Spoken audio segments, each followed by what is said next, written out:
as hackers continue to penetrate the email servers of high-profile members of the ruling elites and leak the contents of those servers to the public.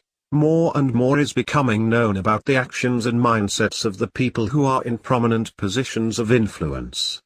The newest case in point is former Secretary of State Colin Powell, shown in a batch of emails hacked from Powell and published by the hacker group known only as DC Leaks. Powell discusses his trip to the infamous Bohemian Grove in July.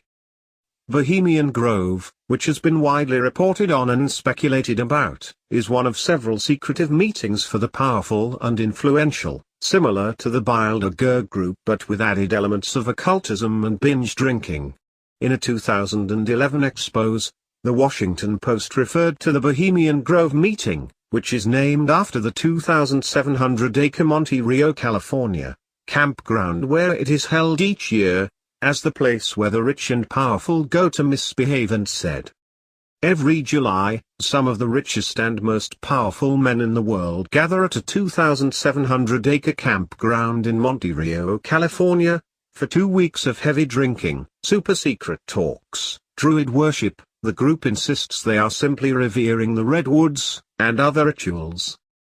Their purpose, to escape the frontier culture, or uncivilized interests, of common men. The people that gather at Bohemian Grove, who have included prominent business leaders, former U.S. presidents, musicians, and oil barons, are told that weaving spiders come not here, meaning business deals are to be left outside.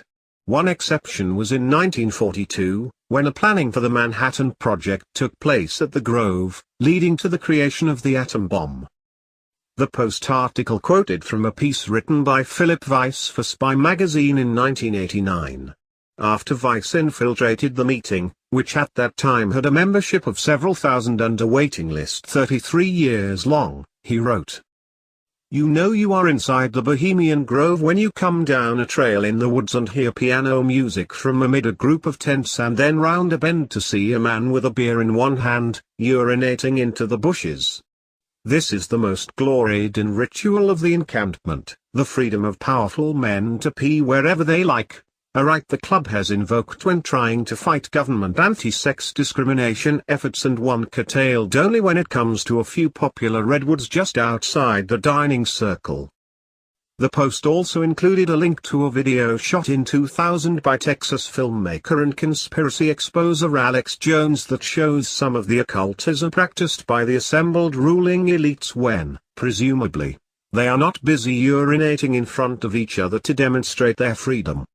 The video shows a ritual involving some of the most powerful people in the world wearing pagan costumes and burning a coffin that they call care in front of a 40-foot statue of an owl.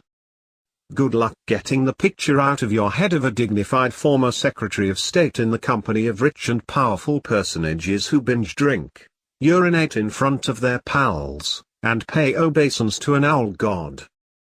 Before heading off to Bohemian Grove, Powell emailed Peter Gordon Mackay, who has been a Member of Parliament, Minister of Justice, Attorney General, Minister of National Defense, and Minister of Foreign Affairs in Canada.